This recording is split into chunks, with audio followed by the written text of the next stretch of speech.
And the House rejects the latest immigration bill backed by President Donald Trump. This as immigrant families wait to be reunited. Good evening. Thanks for joining us. At the top, splitting up families caught entering the country illegally has caused a real uproar across the nation. After the president signed an executive order to end the separation of families, another order came down. This one from a federal judge that would block federal officials from separating children from their parents. Chris 6 News reporter Jane Caffrey is live in our studio with the details. Stephanie, a federal judge in California not only ordered that the separation of families stop, but also that all split up migrant families be reunited within a month. That will mean some fast changes for separated families here in South Texas, but some worry there will still be challenges with the reunion process.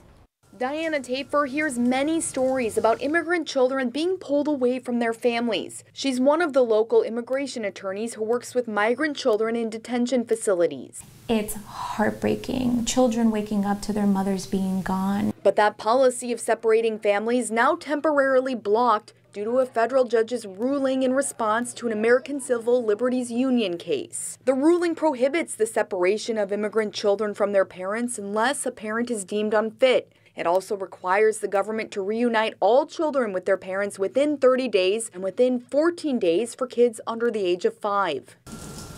Tafer says as families are reunited, it will make a big difference for immigrants that are moving forward with their legal cases. Separating children from their parents also makes it really difficult for these individuals to proceed with their immigration case because of lack of access to legal counsel, and because of the overwhelming burden that's placed on both to access witnesses. But some fear as this process plays out, there will still be problems in reuniting split up migrant families. You still have over 2,000 children. We'll see how quickly the government acts. How are you going to reunite kids if you already have parents deported? That's a monumental task.